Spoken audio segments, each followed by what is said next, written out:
আসসালামু আলাইকুম। সৌদ মম কিচেনে সবাইকে শুভেচ্ছা জানাচ্ছি একটি রেসিপি দেখার জন্য। আজকে একদম ঘরোয়া উপায়ে তেহারি রান্না করে দেখাবো, তাও আবার একদম রেস্টুরেন্টের স্বাদ। ঘরে বসেই উপভোগ করতে পারবেন এই তেহারি। এতটাই মজা হয় আর এতটাই সিম্পলভাবে আমি রান্না করে দেখাবো। চলুন তাহলে এই তেহারির রেসিপিটা শেয়ার করি আপনাদের সাথে। তেহারির জন্য প্রথমেই যেটা লাগবে, মাংস তো অবশ্যই লাগবে, আর মাংসটা কিন্তু একটু হাড় চর্বি সারা হলেই ভালো হয়। তো এখানে যে সলিড মাংস এটাই নিয়েছি, আর কিনতে গেলে কিন্তু একদম সলিড মাংস দিতে চায় না লোকেরা, তো একটু হাড় চর্বি থাকবেই। তো অল্প করে যেটা আছে সেটাও আমি কেটে কুটে ছোট ছোট করে কেটে নিয়েছি। আর তেল গরম করে কিছু পেঁয়াজ কুচি দিয়েছি আমি এখানে। পেঁয়াজটা হালকা করে ভেজে নিয়েছি, তারপরে সামান্য পানি দিয়েছি কাঁচামরিচ, পেঁয়াজ বাটা, রসুন বাটা, আদা বাটা, এখানে দিয়েছি জিরা বাটা, স্বাদ মতো দিয়েছি লবণ, দিয়ে আমি ভালো করে একটু নাড়াচাড়া করে দিচ্ছি। এই উপকরণগুলাই কিন্তু মেন। আর তারপরে আমি তেহারির জন্য একটা মশলা বানিয়েছি, সেখান থেকে 1 চা চামচের মতো মশলা আমি দিয়ে দিলাম, আর কয়েকটা এলাচ আর একটা তেজপাতা আমি ছোট ছোট করে কেটে দিয়েছি। আর এখন দিয়ে দিচ্ছি মাংসটা আমি একদম তেহারির সাইজে ছোট ছোট করে কেটে নিয়েছি, সেগুলো দিয়ে দিলাম। মাংসগুলো দিয়ে আমি একটু ভালো করে নাড়াচাড়া করে দিব। আর তেহারির যে মশলা ওটা আমি বানিয়েছি খুবই অল্প উপকরণ দিয়ে। আমি ডেসক্রিপশন বক্সে এই উপকরণগুলো আপনাদের লিখে দেব, আপনারা ওখান থেকে দেখে নিতে পারবেন। তো এখানে নাড়াচাড়া করে দিয়ে আমি মাংসটা কষিয়ে নেব ঢাকা দিয়ে, যাতে মাংসটা খুব ভালোভাবে সিদ্ধ হয়ে যায়। আর মাংসটা ঢাকা দিলে কিন্তু বেশ খানিকটা পানি বের হবে, এই পানিটা দিয়েই কিন্তু মাংসটা রান্না হয়ে যাবে, সিদ্ধ হয়ে যাবে।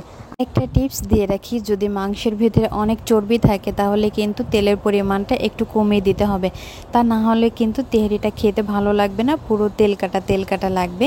অতিরিক্ত তেল দিলে কিন্তু তেহারি একদমই ভালো লাগে না।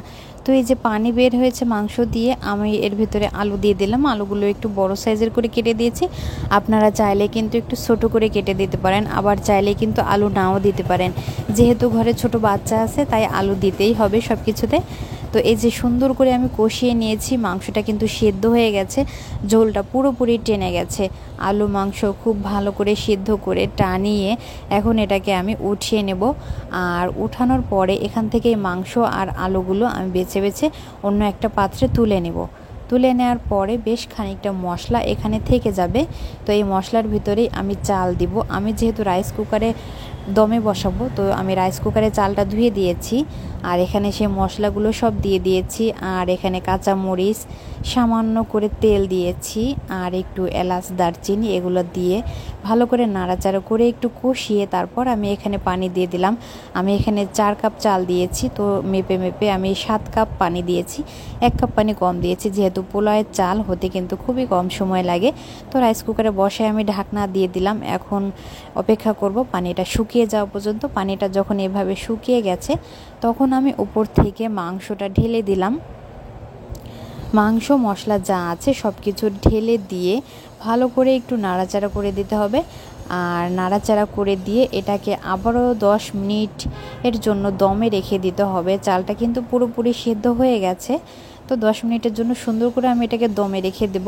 আর দেখুন কালারটা কত সুন্দর আসছে। আপনারা যদি এখানে কোনো রকম বাটা গরম মশলা বা জিরা বা অন্যান্য যে কোনো মশলা ব্যবহার করেন তাহলে কিন্তু এই কালারটা এত সুন্দর আসবে না।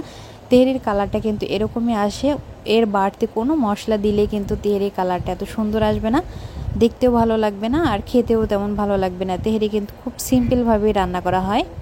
রেসিপিটি ভালো লাগলে অবশ্যই একটি লাইক, কমেন্ট ও শেয়ার করতে ভুলবেন না। আজকের মতো এখানে বিদায় নিচ্ছি।